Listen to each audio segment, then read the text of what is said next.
Welcome to Agenda. It's May 15, Friday, May 15, 2020, and I have difficulty saying good morning because I just got this information from our desk. It seems that we have lost another senator, former senator. We have lost another former senator, this time Tessie Aquino Oreta, who served as Philippine senator from 1998 to 2004. She has passed away. Her son, Malabon Mayor Lenlen Oreta, confirmed this on a Facebook post. We will try to reach out to representatives of the former senator or Mayor Oreta to get the details on this. Senator Oreta was a friend both to my father and to myself, and I remember that she would join our Bible study in Tanay during the time when former President Joseph Ejercito Estrada was detained there. And this is both a loss for the country and also a personal loss for myself. In any case, our prayers go to the Oreta family. We can only hope and pray that you will have the courage, the strength to carry on in spite of this great loss, and our prayers go with you. In any case, let's move on to today's program. As I pointed out, it's May 15, and May 15 has turned out to be our second disappointment in terms of actually being able to see the day when quarantine measures are lifted all over the country, particularly in the National Capital Region. Unfortunately, the reality of COVID-19 is it is such a horrible, almost demonic virus that has many doctors and scientists baffled. And as things progress, things seem to get more complicated. We will try to tackle that in future programs of Agenda. But meantime, for today, we will be calling on Governor Ben EVARDONE, General Bernard BANAC. We will get an update from PAGASA regarding Typhoon Ambo. We will speak with Mr. Jack Brazel of Turnitin, a remote education provider. And we will also have Bishop Manny Carlos and Francis Kong on the program, later on the program, because we also want to address the need for spirituality, questions about spirituality and religion in the time of COVID. In the meantime, allow me to read you the headlines and the news on the front page of the Philippine Star. On the headlines, Typhoon Ambo made landfall at around 12:15 in the afternoon yesterday in San Policarpio, Eastern Samar, according to the Philippine Atmospheric, Geophysical, and Astronomical Services Administration, or PAGASA. Ambo is the first typhoon to hit the country, and it maintained its strength as it continued to move over the northern portion of Samar province. And as such, Eastern Samar Governor Ben EVARDONE said that the province is facing a nightmare in providing shelter to residents displaced by the storm, because the provincial government previously converted the local evacuation centers into quarantine facilities for COVID-19 patients. We will speak with Governor EVARDONE later to check on their situation. The National Telecommunications Commission, or NTC, has apologized to lawmakers for catching them by surprise when it ordered ABS-CBN to immediately shut down its operations. In a letter to House Speaker Alan Peter Cayetano and Committee on Legislative Franchises Chairman Franz Alvarez, the NTC said it intended no disrespect to Congress when it issued the cease and desist order against ABS-CBN.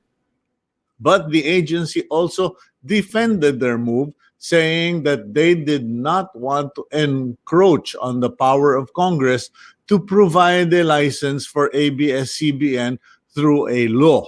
The House Committee on Legislative Franchises previously ordered the NTC to explain their reason for ordering the shutdown, or they would be cited for contempt.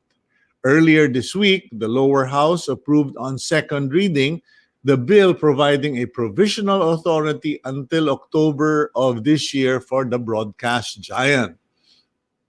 Tomorrow is the 16th of May, and Malacanang made it clear that the entire country will be under the less restrictive General Community Quarantine or GCQ except for Metro Manila, Cebu City, and Laguna.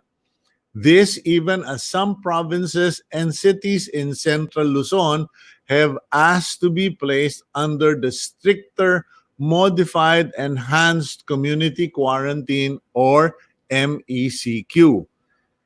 The national government is currently reviewing these requests from local government units. Meanwhile, presidential spokesman Harry Roque said the public is still strongly encouraged to follow quarantine and health regulations such as wearing of face masks, social distancing, and avoiding mass gatherings. Speaking of mass gatherings and parties, NCRPO Chief Police Major General Debold Sinas, along with other participants in his birthday celebration last Friday, May 8th, are facing criminal charges. Palace spokesperson Harry Roque said that in his conversation with PNP Chief Archie Gamboa, a criminal case is set to be filed today against Sinas and his associates. Roque said that because Sinas is a presidential appointee, the PNP needed clearance from the office of the president before they could file charges. And we will check on that story with the Philippine National Police spokesperson General Bernard BANAC. I don't know if he's already available, but okay, there we go. I think we have him online. General BANAC, good morning to you, sir. Yes, good morning, Brother Sito, and to all our viewers. Good morning. Okay, may we know what is the status of the I don't know if I can call it the case because I don't know if charges have been filed, but what is the situation of Major General Debold Sinas, General BANAC? Yes, Sito, the Internal Affairs Service of the Philippine National Police is set to complete their investigation on the birthday party of the Regional Director of NCRPO last May 8th. And if completed, they are about to file charges, both criminal and administrative charges against General Sinas and all those who were involved or who were present in the said party. And an action of the leadership of the Philippine National Police under Police General Archie Francisco Gamboa to show to the public that the PNP remains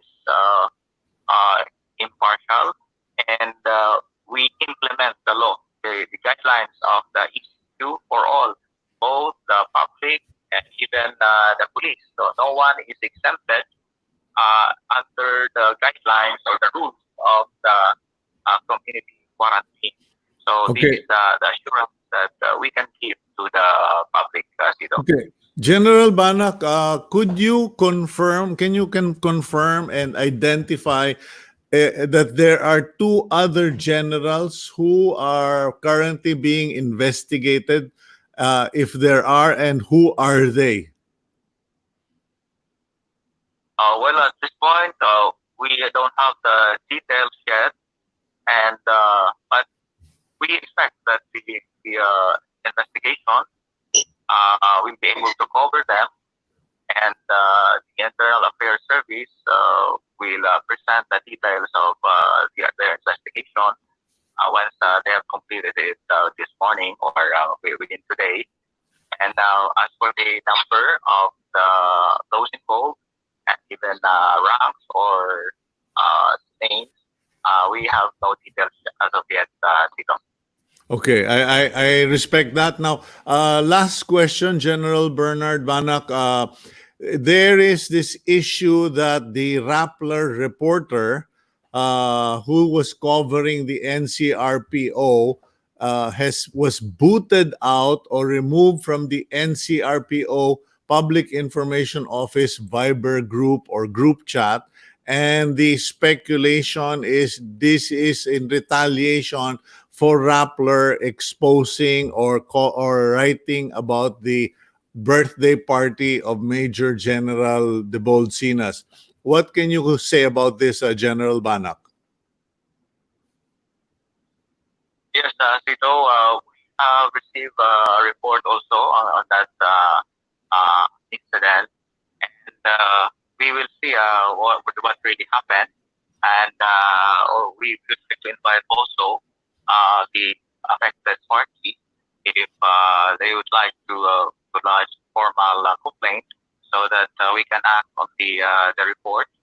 And of course, we don't want this thing to be disregarded, so we want to take notice of this, and we consider all members of the media as our partners in our mandate in a peace and order. So it's very effective that we have the media always, anytime we need them, and especially in disseminating information. So it is unfortunate that something of this kind happened, and we will look into this. Okay, well, thank you very much, General Banak, and I am sure that the case of the Major General De Bolsinas will take its course, but more importantly, that we should ensure that the PIO officers understand that walang personalan, this is all part of the job, and the coverage for the PNP, particularly at this time, many of your associates are doing such a fine work that this should not make things worse. In any case, thank you, General Banak, and please stay strong, stay safe, and stay healthy, and God bless you. Thank you, Brother Tito, and God bless you. Okay, that's General Bernard Banak, and we basically just wanted to confirm and find out what the situation is. So this is now proof that yes, as difficult as things may be, the situation is such that we are all under the law. We are all subject to the law, and even the Philippine National Police, of course, understandably, they have they want to support each other.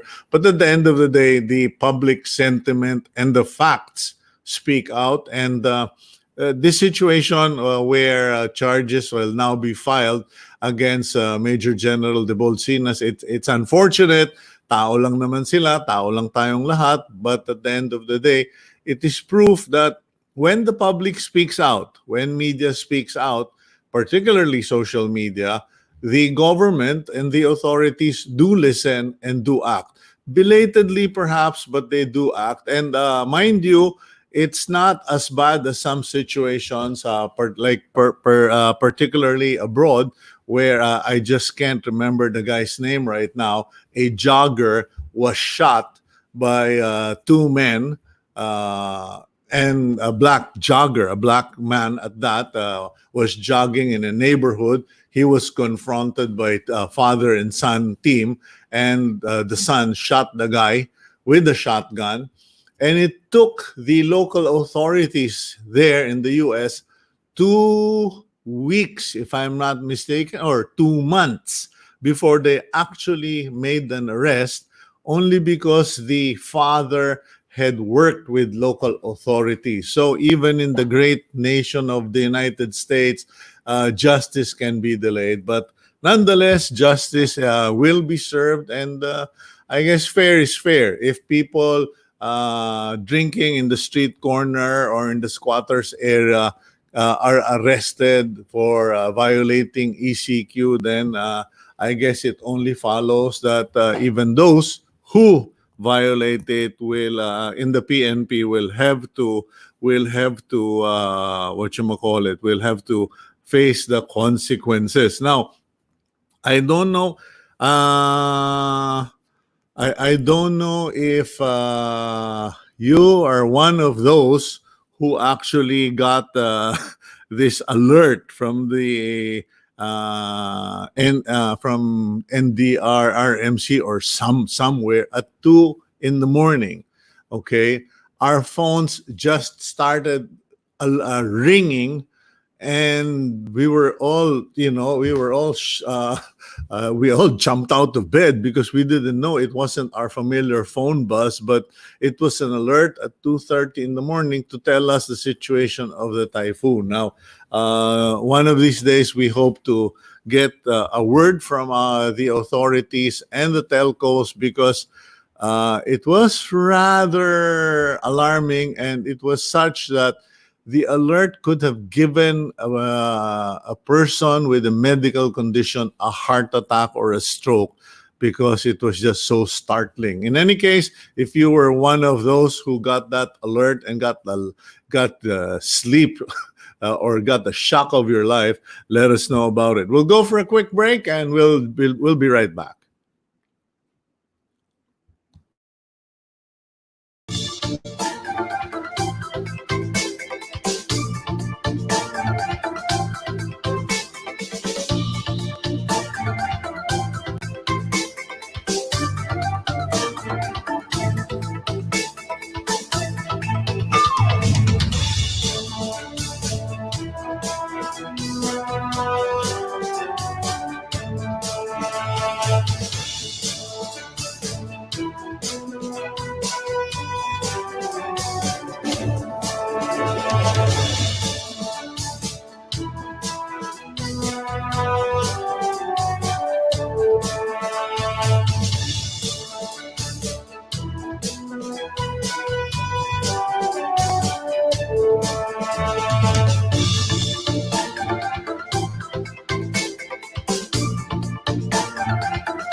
Okay, good morning, Jack.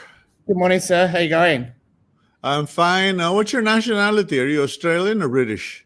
I'm Australian, so currently I'm Okay. in Bangkok at the moment, but Jakarta is my normal home.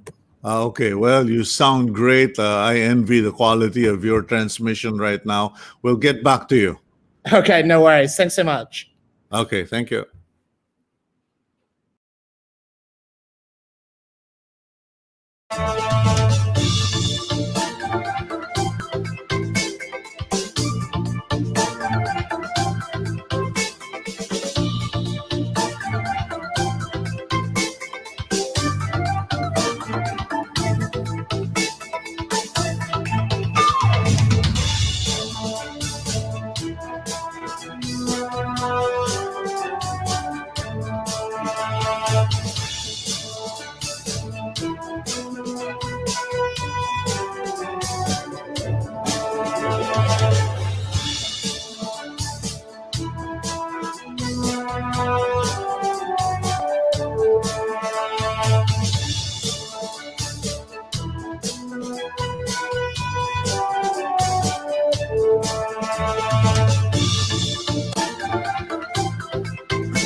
Okay, you're back here on agenda, and we now have on the line Governor Ben Evardone of Eastern Samar.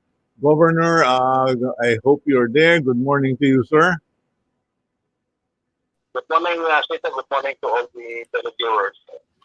Okay, Governor, I know you've got so much on your hands, so I'll try to make it as quick as possible. What is the situation in your area of responsibility at the moment? Well, right now the typhoon has already subsided, but there are still heavy rains right now. I'm on my way to four municipalities which are isolated because first there is no electricity, second there is no telephone communication lines, even out the radio, emergency radio cannot penetrate because apparently the transmitter or the transmitter were the typhoon. Yesterday I formed a group to penetrate these towns, but they were not able to penetrate because the roads leading to these towns were blocked by trees and other materials. So right now I'm on my way there. Hopefully we will be able to penetrate. We don't know the situation, but that's why we are a little bit worried. Okay, Samar is a veteran, is a regular track for typhoons. In comparison to past typhoons, Governor, how was this one in terms of damage and in terms of fatalities? We're hoping wala namang namatay, but gaano kalala ang damage na ginawa ni Ambo sa Eastern Samar? Well, compared to other strong typhoons just like Yolanda and Bobby, this is, I think, hopefully has a lesser damage. But what is more worrisome or complicated in this problem is that we are also facing the COVID crisis here. We have converted all our evacuation centers into Ligtas COVID centers. So we cannot accommodate evacuation centers anymore because most of them are designed for one person only. Okay, so Secondly, yeah. also have to bring the evacuees to the other classrooms, but we have also the challenge of how to observe social distancing. So this is a little bit complicated here, because of the issue of COVID also. Okay, do you have any message to the national government or to your friends, to the or to our viewers who might want to help in the recovery? May mga shortages ba? Ano ang mga kailangan diyan? Paano makakatulong ang national government and the rest of the country, the Filipinos? Salamat dito. Actually, sa ngayon po, ang urgent po namin, pagkain sa mga evacuation centers. Ang normal na situation when there is economic, normally, the first line of defense that distributes food packs are the barangays,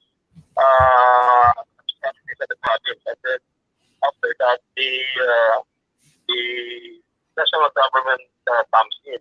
But in this case, most of our food packs are already depleted because we have been distributing food packs since day one of the COVID crisis, almost 2 months already.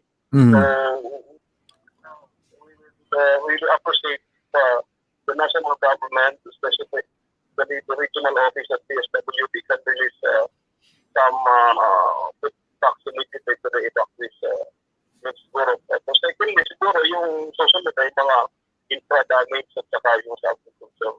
Marami kami nasira dito ng mga mga fishing boats dahil we're facing the Pacific. At hindi namin inakala na ganito palakas yung una kasing palabas ng PAGASA o ng forecast nila ay mga 65 lang kilometers per hour. Alam mo naman, depende naman sa pag-iabang, Pag ganun lang, parang ano na sa amin yun dahil nga sanay kami sa bagyo. But it turned out that yesterday morning, yung madaling araw, naging 150 na hanggang 190. So, immediately after that, nag-order na po tayo ng forced evacuation.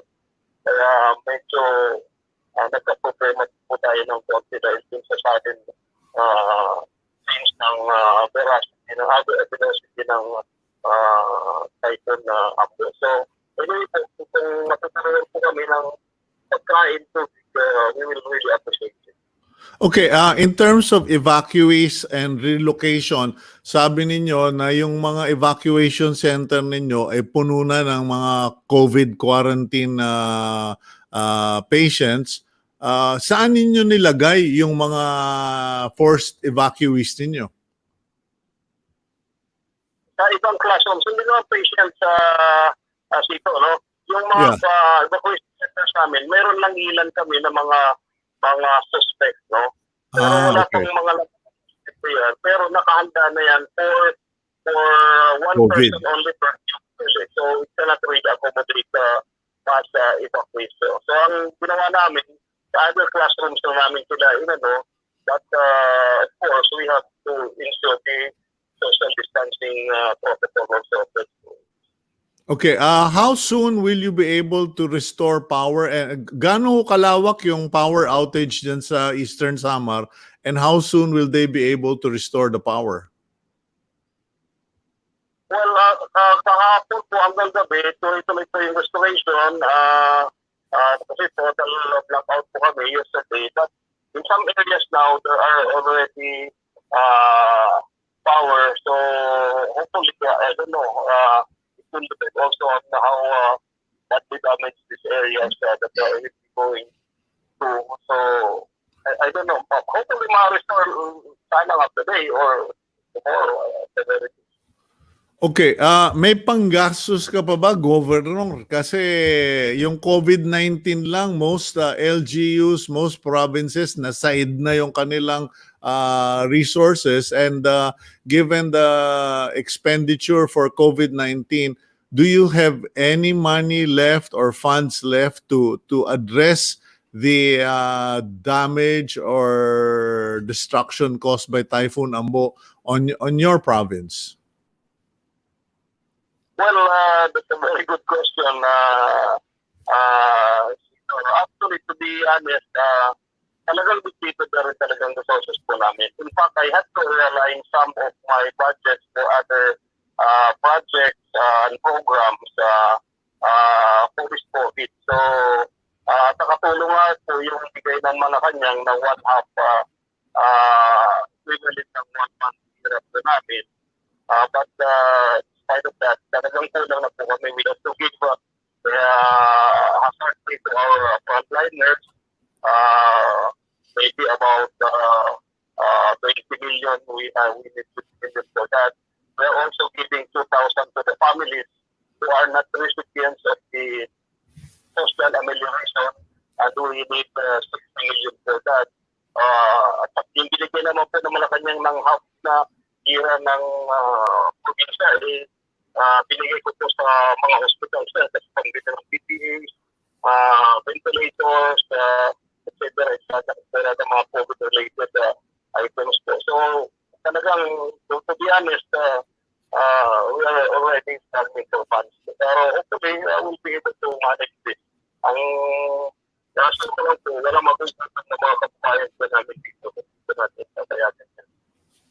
Okay, in any case, Governor, last question ko na lang po. Kamusta naman po yung supply chain for Eastern Samar? You are in comparison to many provinces furthest from the kitchen, so to speak. Kayo yung pinakamalayo sa kusina. Kung pag-uusapan natin ng mga supplies, nakakarating naman ba yung mga supplies diyan? Makakarating ba?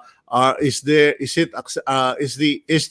Eastern Samar accessible by land or whatever, or barado pa rin ang mga daanan? Hello? Yes, Governor. I can hear you. Opo. Yes. Accessible ba ang Eastern Samar for supplies in terms of fuel and equipment, etc. na kung kailangan padalan kayo dyan? Oo. Any form of support that people will be appreciated. Ito lang. COVID-related supplies or pagkain or tubig, we will appreciate talaga po. Okay. Well, thank you very much, Governor Ben EVARDONE. And sayang po kasi I wanted to also tackle that issue about the quarrying of a Chinese company in your area. But maybe we can discuss that at a later date pag medyo nakabawi na kayo dyan sa paninira ni Ambo and your COVID concerns. Thank you very much, Governor Ben EVARDONE. May you stay strong, stay safe, and stay healthy. Salamat din po. Thank you. Okay, that's Governor Ben EVARDONE of Eastern Samar.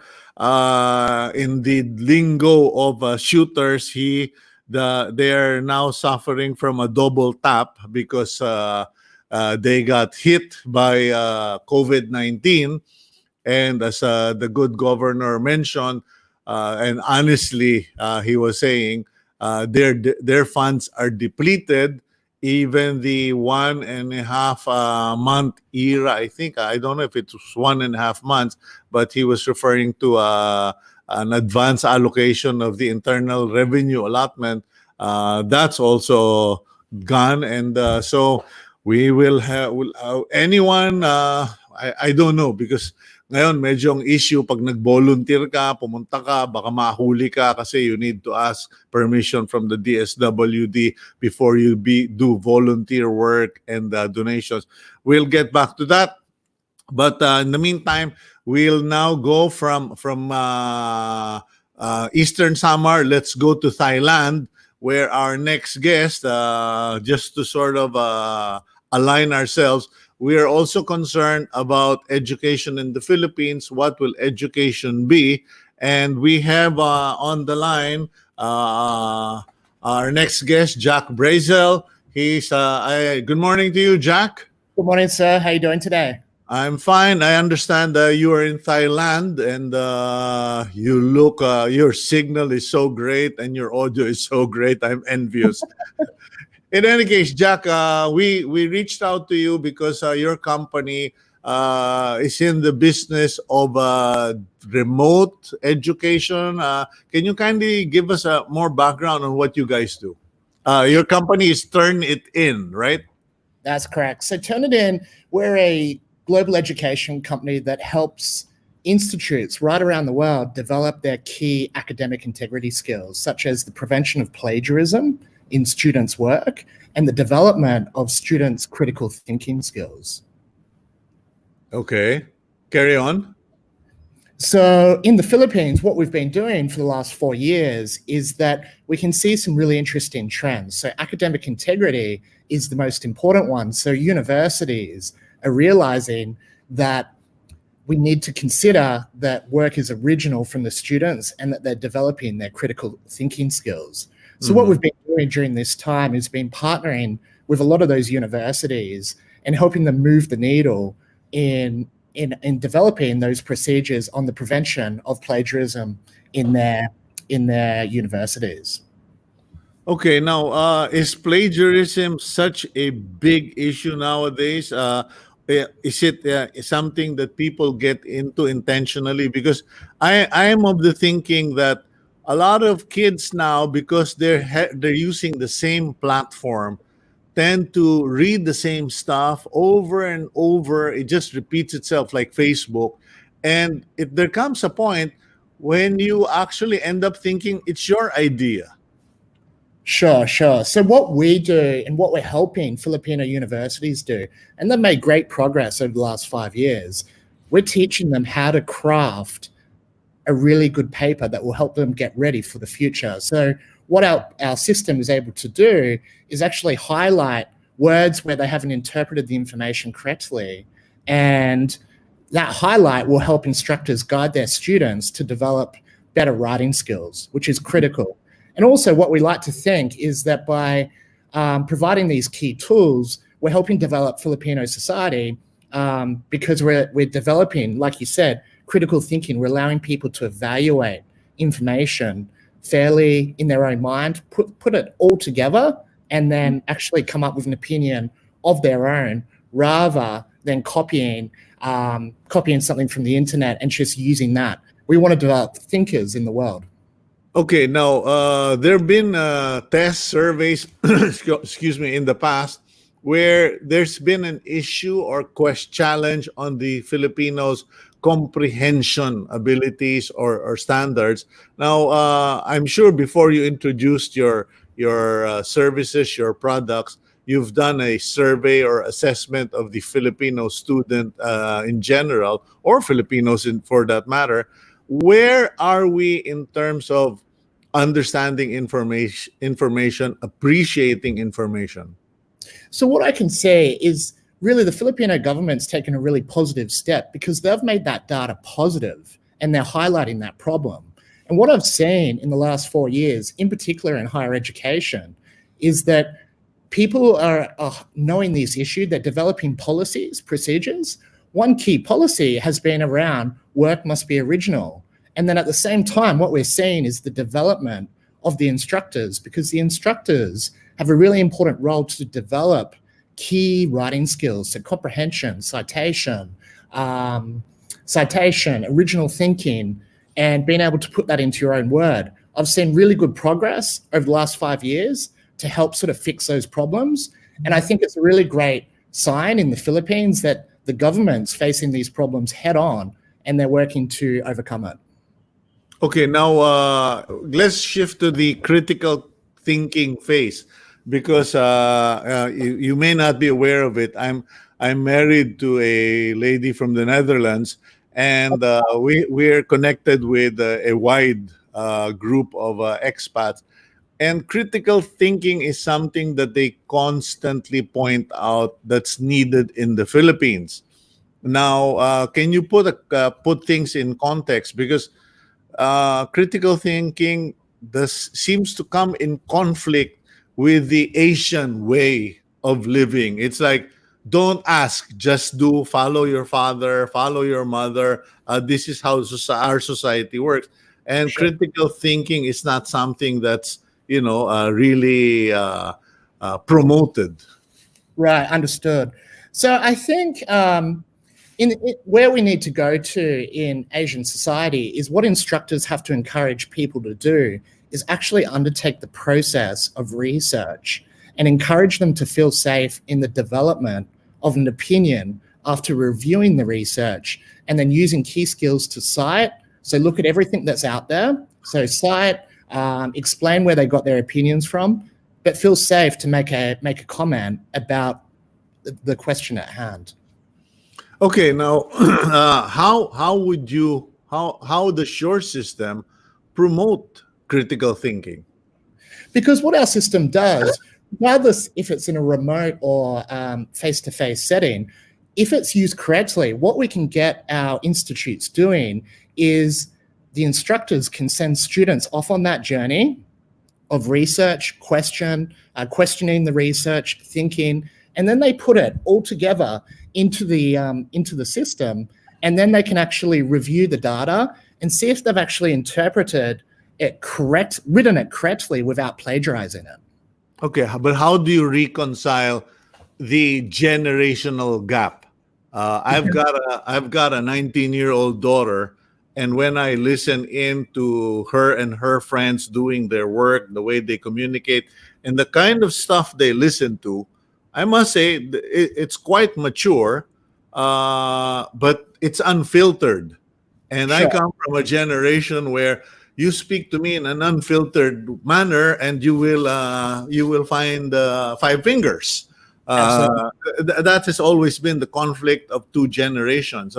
How do we resolve that? How do we explain cultural concept of respect for elders, but at the same time explain to the elders that this is the new way? Sure. So I think what we need to do, I mean, obviously, I come from Australia, so I have a different upbringing compared to say a Filipino upbringing, and also at the same time, there are advantages between the Asian approach and disadvantages to, I suppose, what the Australian education system did, but I suppose focusing it back to academic integrity, what we need to do is the community needs to bring it back up to what constitutes good writing. Also, at the same time, we need to think about how can we teach students to form an opinion when they're researching things for their studies. So, for instance, being able to review the literature and feel safe to make that comment if they're citing the content correctly. Mm-hmm. Okay, now, what is do you have a successful business model, or what are the incentives for people who've tried this, or for people to try this? Because I mean, I'm sure, hey, white guy with white education concept, we are Asian. Why should we try it? What evidence do you have? I'm sorry, I'm just kind of like, understood. Yeah. So look, let me bring it back to the trends that we could actually see developing in the Philippines. Okay. Yeah. Because, like you said, the Filipino community could see that there was a problem of academic integrity in the higher education system, and the Philippine system over the last 5 years, they've been developing their policies and procedures to actually prevent academic integrity and develop those critical thinking skills we talked about.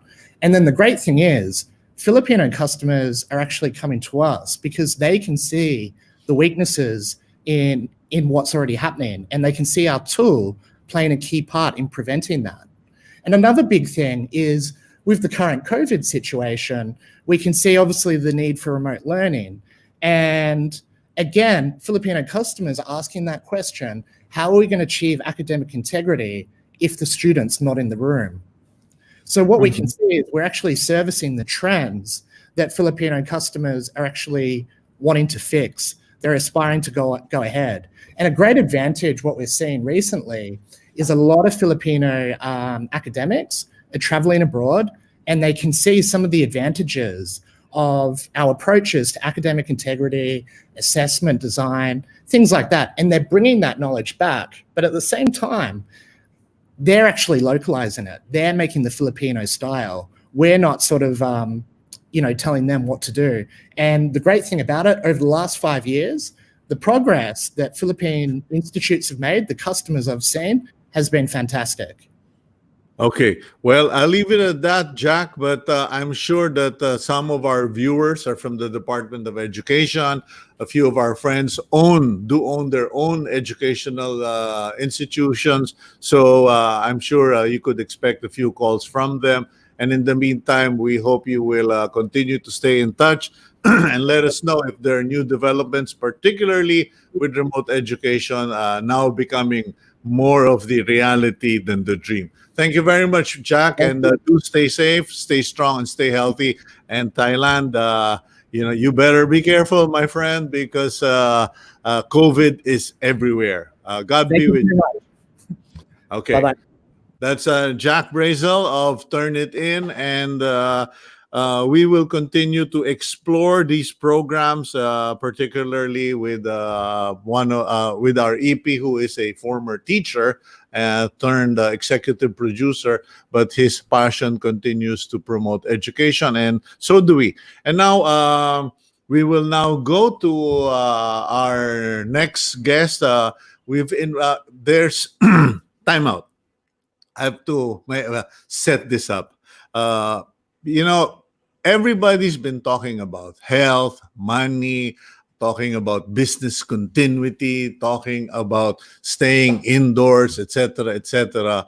But for some strange reason, we rarely talk about spirituality, religion, and God in the COVID conversations. There have been taped prayers and a lot of religious activities online, but as a country, we seem to not have done what our elders have done in the past in the face of pandemics and disasters, which is to call for National Day of Prayer. I mean, really, National Day of Prayer, led by no less than the president, the vice president, everyone just setting aside their differences and going to God. And now there's questions about why did God allow this, etc. So let's bring in Francis Kong. Yeah, he's a regular on the agenda, friend of the program. And I don't know if we'll be joined by Bishop Manny Carlos of Every Nation. There we go. Bishop Manny Carlos, good morning to you, sir. Hello, Bishop Manny. Oh, hi. Okay. Hello, Sito and Francis. Good morning. Okay, good morning, morning. gentlemen. And let me set this up. I'm just kind of swamped by all the information. We're already on the second month. We've ended the second month of COVID-19, and everything. Everyone talks about everything except God, religion, spirituality, and then I also hear from some people, if God is good, why do we have COVID-19? Is God trying to punish us? Is God trying to reduce the population? What is that? And everybody keeps talking about reboot. So maybe I'll start with you, Francis. How difficult is it to motivate people in time of COVID-19, and what's the feedback that you're getting out there? Well, in the first place, change is happening like crazy. Halimbawa, meron tayong ECQ. Ngayon may GCQ. Meron tayong barbecue sa init ng panahon. Pero now it's changing again. I mean, if you take a look at it, I always remind myself that Philippines is a country with 4 seasons. Hot, hotter, hottest, flood. Nandun na tayo. Okay. And so change can be disorienting. And at the same time, a lot of people do not understand. They feel like they have to be motivated in order to be positive, which is never my work in the first place. And lagi yung tinatawag ng motivational speaker, kinakabahan tuloy ako. Baka akala ng mga audience mo si Chinky Tanto. No? So, hindi, milyonaryo si Chinky. So Chinky is so positive, he loves his way into the bank. So, ang sa akin lang naman, ang feeling ko is that we want to educate people, equip people, and challenge the intellect of the people to discover thoughts that can make them become self-motivated. So, that's still what I do. I think what we have to understand right now is that the methodology from on ground, alam mo, disoriented din eh. Sito, I average about 300 talks and seminars and trainings every year. Yeah. And then suddenly, everything is gone. So you have to switch eh. Ngayon, here's one thing I'd like to remind myself and every person is that the methodology may have changed. Kasi webinar na tayo ngayon online, no? The methodology may have changed, but the mission remains the same. Eh. You don't change the mission. Eh. Kaya pareho pa rin naman yan. Eh. Okay, so the mission doesn't change, whatever it is. I'm a journalist, I'm a broadcaster. My mission is to inform and give proper education. Now, let's go to Bishop Manny Carlos. Bishop Manny, what is your experience, or what have you seen in the last 60 days regarding COVID-19 and spirituality and religion? Sito, kasi yung the nature kasi of my work is as a minister of the gospel, and so when you're talking about spirituality, that's really I guess that's the realm of work that I do, is to preach, to teach the Word of God, the Bible, and to help people have the perspective of God with what's happening. And certainly very valid yung question mo, if God is a good God, that's why is this happening to us? It's a question that's been asked already many generations ago to this day. So rather than just simply answering that question, I think what's more important is how do we respond now that this is upon us. And so, siguro, to put things in perspective, this is not the first time that an epidemic or pandemic of this magnitude has happened on the earth. Di ba yung madalas mabalita ngayon yung Spanish flu of 1918, and then Yeah. of course plagues in the past. And so I think we can learn from two things. We can learn from the scriptures, from the Bible, and we can learn also from history. Now, certainly, because of the rapid the information age we're living in, diba? It's so instant, the feedback and all that's happening. So, yung speed of information transmission is so quick na it doesn't give us time to, to reflect perhaps, and also to see how to take stock of things. And so, I think the answer to your question is, I think it is very important that we humble ourselves before God and ask for His strength and for His grace. And prayer is always not the last. To me, prayer is not the last resort, but the first resort. Because when we do that, then we put ourselves in a place where we're not relying on our own strength. Kasi ang tingnan natin ng society natin, the world has accomplished so much, isn't it? I mean, the knowledge that we have perhaps just this century is greater than the whole 2,000 years the last 2,000 years. So I think marami na kasi tayong na-accomplish sa mundo na, in humanity, that we think that this can be solved. That's perhaps why maybe there's no reference to God, as you were saying. Yes. And I think that's an important observation. But I think we're realizing this cannot be, I don't know of any world leader who's fully in control of the situation. Can you imagine South Korea? Kakakontrol pa lang nila, and then one guy who goes wild on the nightclub scene brings all these infections. So I'm just saying the spiritual dimension of this crisis we're saying is so vital to how we can face.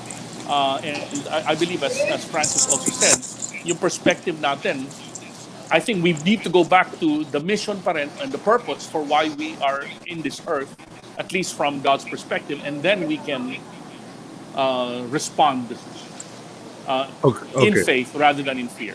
Yeah, but let's localize it, because in the past, and I'm revealing my age here, I have seen time and again na pag tinamaan ng indulto ang Pilipinas, disasters, typhoons, there is a regular call of all church leaders let us call for a Friday of prayers, etc. Ironically, in COVID-19, I have not heard that the church leaders all got together, whether online or however, and say, magdasal na tayong lahat kasi may problema talaga tayo. What has happened, ironically, is it's media who is now airing, yung mga radio stations, TV stations, nag-air ng pre-recorded prayers. And I'm like, paano ba ito? Maybe I'm just being an old guy.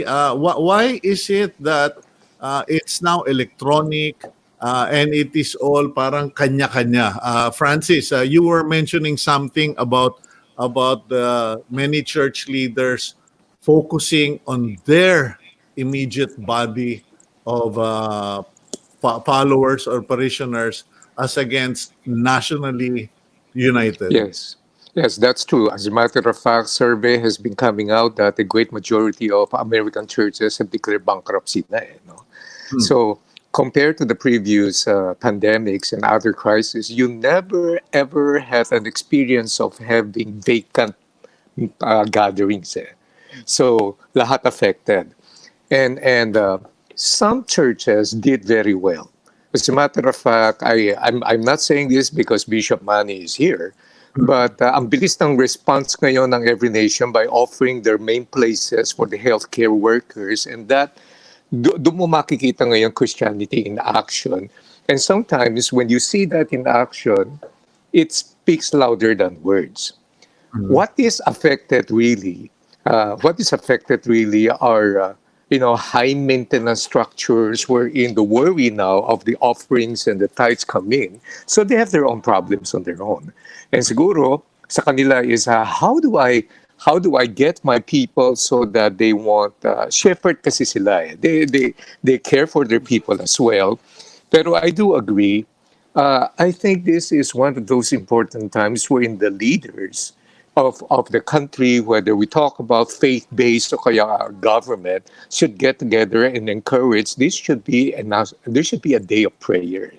And because these are things beyond our control. And then to segue to what Bishop Manny said, importante po kasi sa bilis ng technology, it was just about 7 months ago when we thought that humanity can conquer space and we are the be all and end all of everything because of technology. Now it has placed us in a position of understanding, no, we're not. We're not the gods of the universe.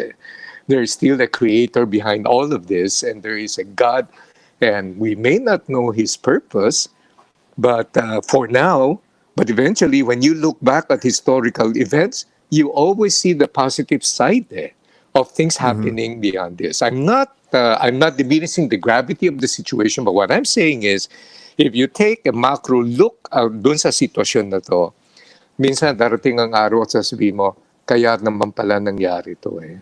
Ngayon ko lang naintindihan. Yeah. Okay, now I've noticed Bishop Manny, during COVID-19, I noticed that a lot of people became more open as far as their faith, their spirituality or religion is concerned. You now hear, in fact, in America, a place where you don't mention the word God except among religious circles, there is now more open expression of the term God bless you and we'll pray for you, etc. Why is it that people started, beginning to open up? What caused it all? What's your thoughts on that? Sure. Well, I think Francis already alluded to it earlier, no? Kasi when we think we can accomplish things by ourselves, we don't really need God. But when there are things beyond our control, then we realize our own limitations, our own vulnerability, our own mortality. And so that's when we become open. Last year, we did a series preaching ng church namin on Imago Dei, the image of God. And kung titignan nyo, when God made man and woman, He made him in His image, in His likeness. So that's the highest dignity that you can offer to humanity, isn't it? That you reflect, that you can reflect God Himself, in His attributes, in His character, not in His infiniteness, but we are eternal beings. And so, because of that, we were given a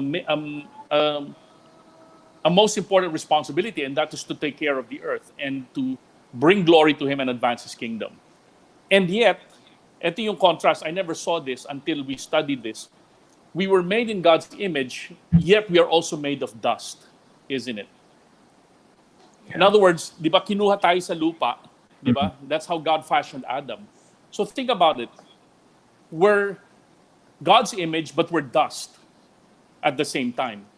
We have dignity and glory, but we have frailty, di ba? So the point is, apart from God, we are nothing. But with God, we can do great things. And so I think what's happening is I think we're quickly realizing we're just dust. Abo lang po tayo. Wala tayong, pag wala ang Diyos sa buhay natin, wala tayong kakayahan, ito hindi natin masusolve to eh. Vaccine, sure, vaccine's been used in history, but until that thing has happened, diba? And we're still thinking, and when you think about a vaccine in the first place, it's still our body that is, diba? It's the antibodies, it's still your immune system that creates it. So the point is, all the medical field can do is simply to help the human body fight off this virus. So you mentioned something, Bishop Manny and Francis, just join in on this because you mentioned the word medical, and the general tendency, and normally, of course, is to address COVID-19 as a medical pandemic. It is something to do with medicine, and the approach has to be medicine. It is a disaster, and therefore it has to be about crisis management, etc., and mitigation. Now, what about the thought or the idea? God is allowing this because he is mad. He is allowing this because, as you pointed out, we are supposed to take care of the environment, but we mess that up. We are supposed to take care of our bodies, but many of us have become morbidly obese, drugs, alcohol, etc. And we are supposed to have families to nurture and honor, but we spent more time in the offices than with the families. And now God has caused all of this. Na the environment, the pollution is clearing up. We are now with families, and we are now realizing na kung pwede lang ako mag-exercise, makalakad, maglalakad ako. What are your thoughts that God is allowing this? Kasi parang allergic, parang people are kind of worried or afraid to address the question. Would you like me to share my thoughts there? Yeah, kasi, well, in the first place, kasi, while we are so totally focused on the medical side of the issue, assuming we survive, because most of us will survive the virus, what about the issue about shattered spirits afterwards? Every time there's an economic downturn, there's a spike in suicide, depression, and yung dreams lang ng mga kabataan ngayon, sira na eh. Diba? They were supposed to enter into a growing economy and their jobs are just there waiting for them and then everything is gone. Now, secondly, it is not, it's when we say that all of these things are happening because God is mad, it goes against scriptures din eh, because His mercies triumph over judgment eh, and God is God of love eh. However, if we take a look at scriptures, alam mo, maraming natatakot dun sa book of Job eh, favorite ko yan eh. Sabi nga ni Job, if you take a look at sa buhay ni Job, ganda-ganda ng buhay niya, pero yung anak niya, ay yung kanyang farm and everything was destroyed by natural evil. Dumating yung bagyo, dumating yung and then yung ibang mga tao niya pinatay. That's moral evil. There is always natural and moral evil. And the crazy thing about life is this. When we experience blessings, we credit it to our own accomplishment. But when we encounter difficulties, we always find someone to blame. And usually we say, God, if you're good, why would you allow this to happen? And so I wouldn't think that this is because God is mad. Because had God been mad, we all would have been extinguished a long time ago. But He showed us mercy. So we have to understand, as Bishop Manny would say, understand His attribute, know Him. Not just to know about Him, but really seriously know Him so that we can have a proper perspective on the things that are happening right now. Yeah, but Francis, I'm an Old Testament guy. Old-timer kasi, old schooler. But, but the fact is, I mean, there have been many occasions in the past where God got really pissed off and said, just burn them all. Don't even come to me. Don't even pray for these people because they have idolized everything from animals to trees to statues, their work, their so pabayaan mo na sila.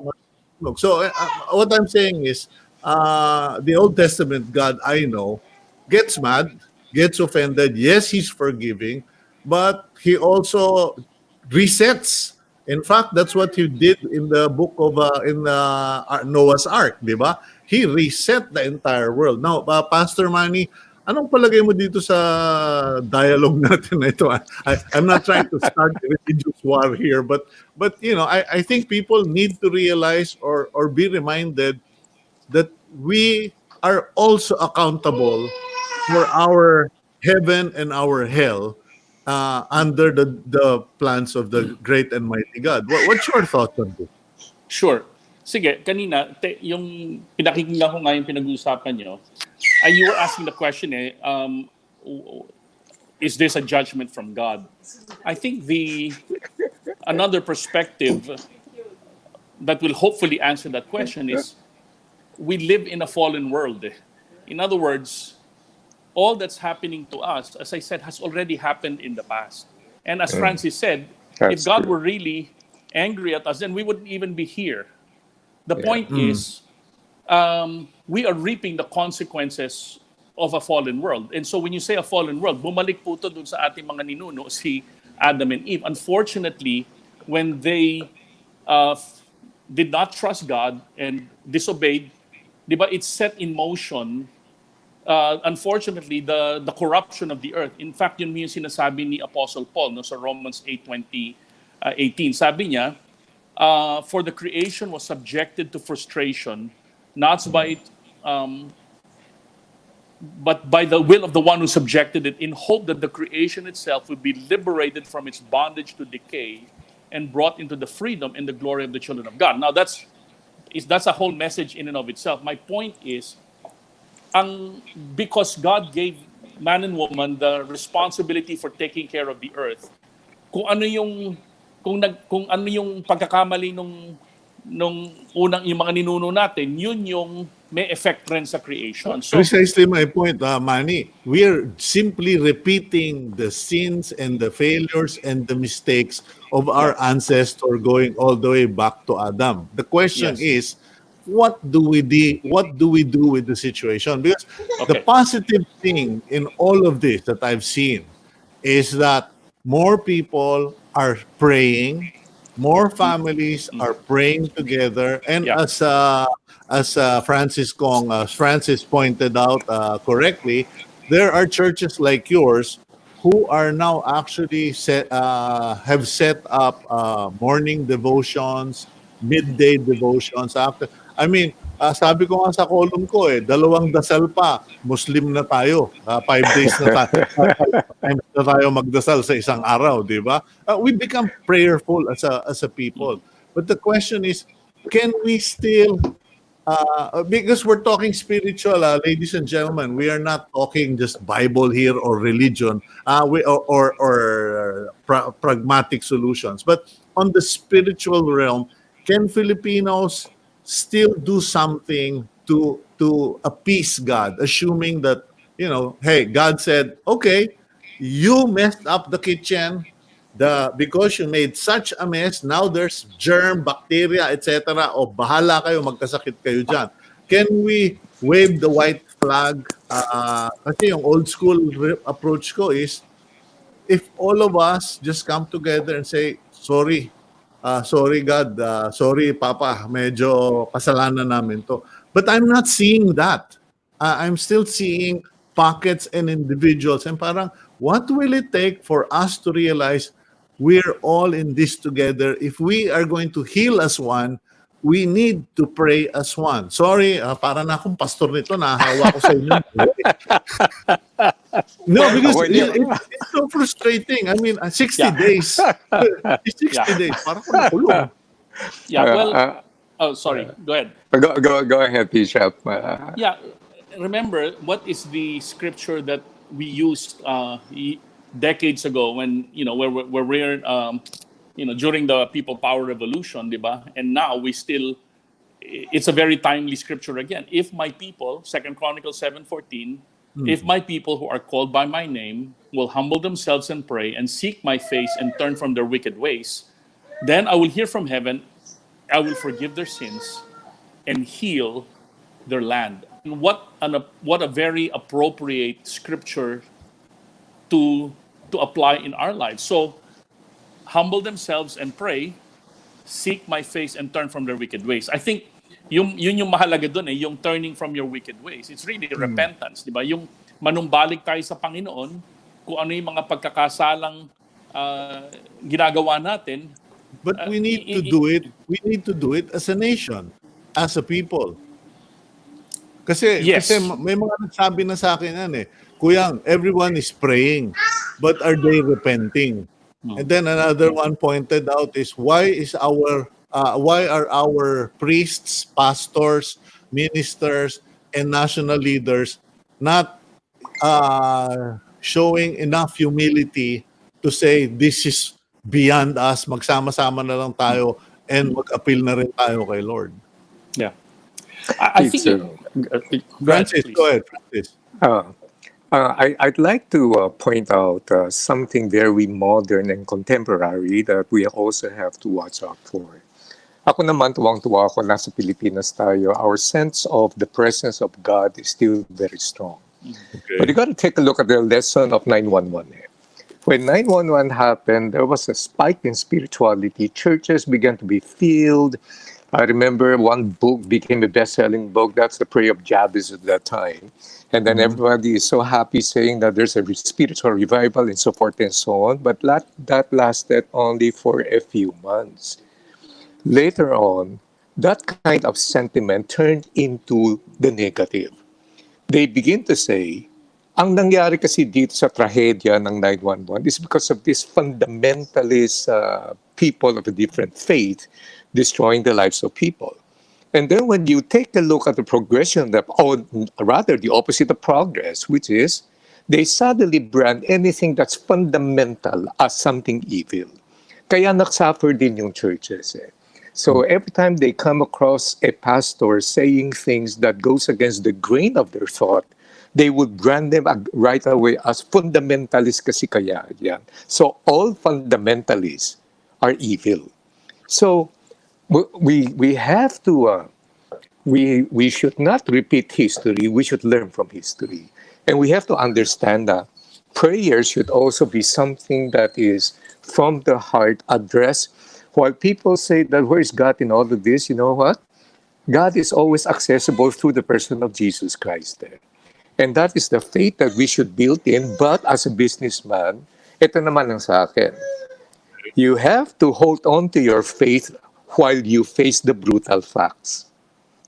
Faith is not a pie in the sky thing saying na hindi dapat we should have a perfect world. This is a fallen world, as Bishop Manny would say. But we have to hold on to that. And then we face the brutal facts as well. Okay. Well, I'm going to have to leave it at this because the apo of Francis Kong is demanding attention. Come here, And come. nangiinggit ka lang, Francis. Yes. That is the Siya, of the generation of the country. Ayan, yung apo ni Francis Kong. Okay. I have an unfair advantage over you, Sito. While you're going through cabin fever and still crazy, ako naman, I enjoy every day playing with this guy. His name is Mateo, and everybody calls him the chairman. Okay, Chairman Mateo, we will have to say goodbye. Bishop Manny Carlos, thank you very much for your insights. And I do pray, hope, wish, and aspire lahat na all the bishops, pastors, ministers, priests, even the president, the vice president, will all come to realize that this is not a sign of weakness. Praying together, asking God for forgiveness for the way we've mismanaged all our resources and our nation is not a sign of weakness, but rather it is calling out to God to help us in spite of ourselves. Thank you, gentlemen. And Thank I you. wish you all the best. Please stay safe, stay strong, stay healthy, and God bless all of you. Thank you. Thank you. Thank Thank you. you for having me. Okay, that's Francis Kong and Bishop Manny Carlos and Chairman Mateo and I don't know, nakakaingit talaga yung makita yung apo, no? But in any case, let's go from I just want to make a clarification, okay? We're not trying to be preachy, we're not trying to be ultra religious, but we will tackle every topic, we will address every issue and suggestion. And faith is an integral part of survival and stability of any society. Whether you agree or disagree, that's your option. In any case, let's go for the weather update. We have with us Chris Perez of PAGASA. Chris, good morning, Chris, and thank you for joining us this morning. You look great. Can you please give us an update on Typhoon Ambo? Ano na nangyari, kaibigan? Yes, good morning din po Mr. Beltran at sa lahat po nating taga-subaybay. So as of 4 o'clock or around 4:25, 7:45 this morning ay naglandfall na dito sa may bandang San Andres, Quezon, itong bagyong si Ambo. And looking back, nagkaroon ito ng multiple landfalls. Unang-una kahapon nga sa San Policarpo, Eastern Samar, and then sa Dalupiri Island, Northern Samar, and then sa Kapul Island, Northern Samar also. Tikaw Island, Masbate, kaninang madaling araw, 12 a.m. And then dito sa may bandang Burias Island, and then ito nga yung pinakahuli sa San Andres, Quezon. And then at the moment, meron pa rin tayong mga warning signal na nakataas sa iba't ibang bahagi ng ating bansa. We have a warning signal number 3 sa western portion ng Camarines Sur. And then we also have dito sa extreme western portion ng Camarines Norte, sa Burias Island, sa Marinduque, sa eastern portion ng Quezon, at sa eastern portion ng Laguna. Samantala, meron din po tayong warning signal number 2 dito naman sa southeastern portion ng Pangasinan. And then we also have sa Nueva Ecija, sa Quirino, sa Aurora, sa Metro Manila, Tarlac, Pampanga, Cavite, Batangas, Bulacan, Rizal, sa natitirang bahagi ng Laguna, at dito rin sa natitirang bahagi ng Quezon, sa western portion ng Masbate, kasama na nga dyan ng Tikaw Island, sa natitirang bahagi ng Camarines Norte at Camarines Sur, and then we have sa Albay, sa Sorsogon, sa southern portion ng Catanduanes, and then sa eastern portion ng Romblon.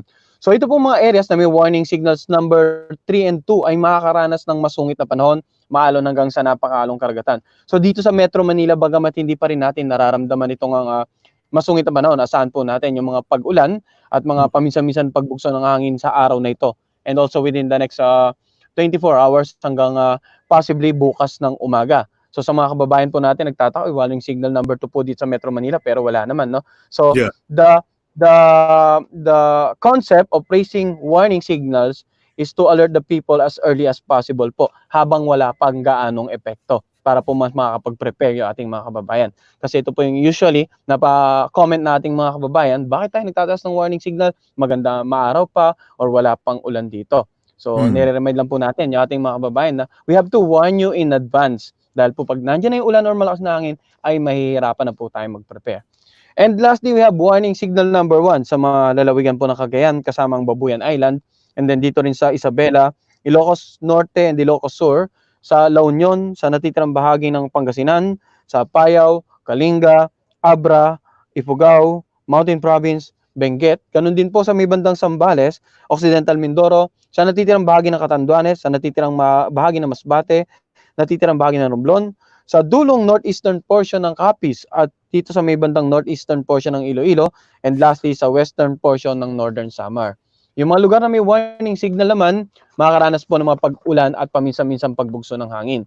So kung titingnan po, na base po sa forecast track ng PAGASA, inaasahan po natin na ngayong araw nga ay tatawirin yung sentro ng bagyong si Ambo, itong Quezon Province, and then posibleng dumaan yung sentro sa ilang bahagi ng Southern Luzon, kasama na nga dyan ng Laguna. And bagamat yung sentro ay hindi natin inaasahan na direktang tatama sa Metro Manila, yung lawak po ng bagyo, approximately around 300 kilometers in diameter. Ang ibig sabihin po niyan, kung ang sentro nasa Laguna, mag-plot po tayo ng distance from Laguna, 300 kilometers north, south, west, east, and the entire circumference na mapoproduce natin, yun po yung sakop ng bagyo. Kaya napakarami pong areas na may warning signal tayo. And posible na by Sunday, tuluyan na po itong lumabas ng landmass ng ating bansa via the Northern Luzon area. So generally, mapapansin natin dito sa ating forecast track sa screen ng pagkilos ng bagyo in the next 24 to 48 hours, more on towards the Central Luzon area, then Northern Luzon area. At paglagpas ng landmass, mapapansin natin, kikilos na siya pa northeast palayo ng ating bansa. So the next 24 to 48 hours critical, lalong-lalo na po dito sa Northern and Central Zone and portions of Southern Zone including Metro Manila. Kaya sa araw na po ito, as much as possible, stay indoors. Although nasa loob naman talaga ng bahay ating mga kababayan, we have been warning the general public and telling them in advance na may bagyo. Hopefully by this time po, nakapag-ipon na po ng enough supply yung mga kababayan natin para po sa the next 2 days. And at the same time, you have been coordinating with different government agencies, particularly with the NDRRMC, OCD, with the local governments, and hopefully yung mga local government po natin at disaster risk reduction management officers at the municipal level ay nabisuan na rin po ating mga kababayan, lalong-lalo na nga po yung areas na pwedeng direktang maapektuhan nitong bagyong si Ambo. Okay, Chris, can you please educate our viewers and especially me? Kasi pinapanood ko yung track ng typhoon. Normally, Yes. typhoons cross from point A to point B. Usually, tumatawid lang yan ng Pilipinas or curve o diretso. Pero itong typhoon Ambo, parang turista na masyal and yung sinunod diyang flow is parang double letter S. Sabi ko, paano nangyari yun? Is this unusual? And what explains this pattern of typhoon Ambo? Sir, actually, there's nothing special or unusual in this particular movement. The past 2-day movement, kung mapapansin natin mula sa simulang nag-monitor tayo hanggang sa forecast track natin, may mga bagyo po talaga na merong erratic movement.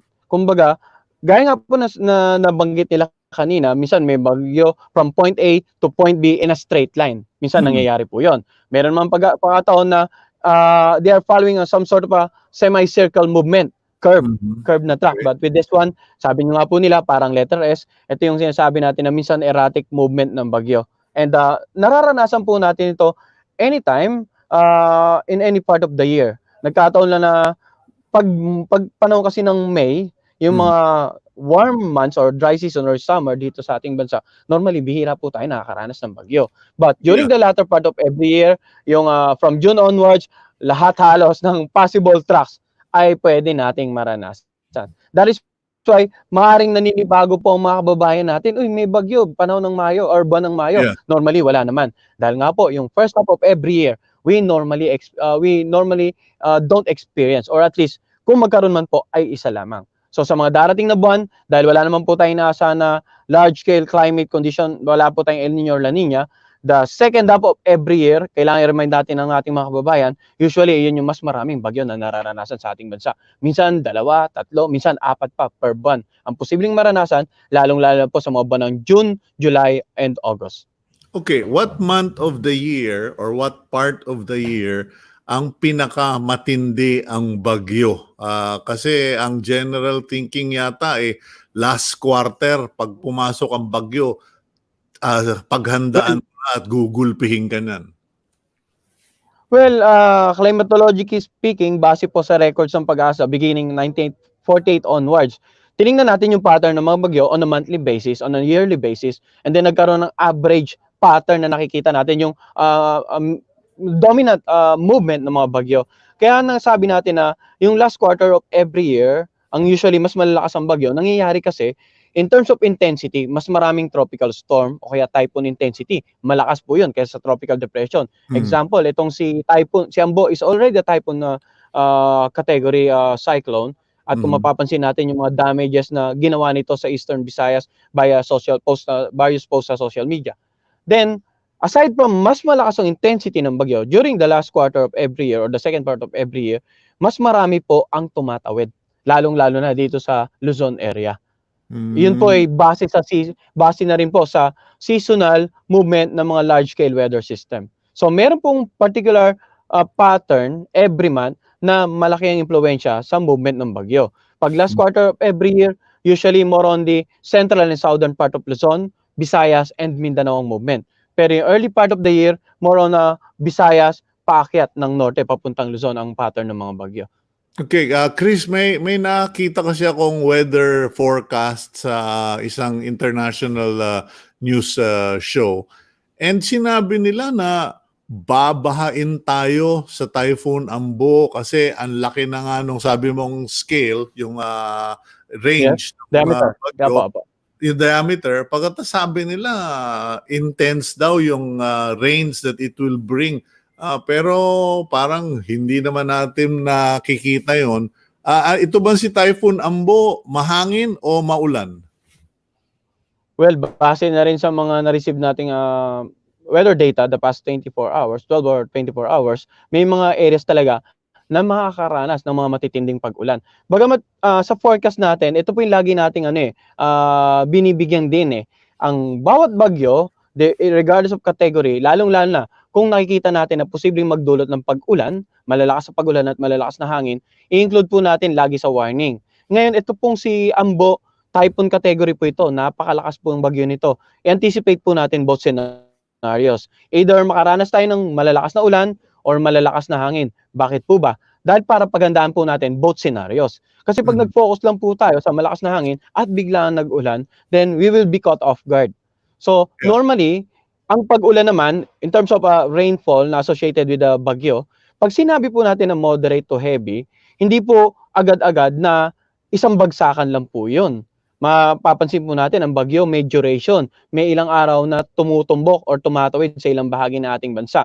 So, kapag bumagsak yung inaasahan nating ulan, let's say moderate to heavy, sa isang lalawigan, hindi po automatically baha yun all throughout. Alam naman po natin na may mga portions po ang bawat lugar sa Pilipinas na mas mababa kumpara sa mga ibang lugar.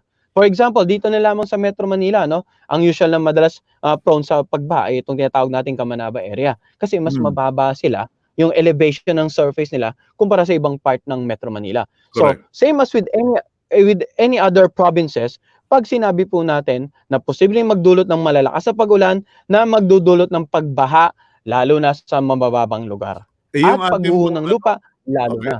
Okay, yung ating bang Pantabangan, Angat Dam, etc., makikinabang dito kay Typhoon Ambo o papahid-pahiran lang sila? Well, sa ngayon po, nakikita natin kasi itong ina-anticipate natin na malakas na ulan talaga yung malapit sa sentro ng bagyo. If this particular typhoon will traverse the Angat or Pantabangan area directly, then possibly po yun. Possible po yun. But kung gigiliran lang po, sabihin natin magkakaroon. We are anticipating at least significant increase kahit paano.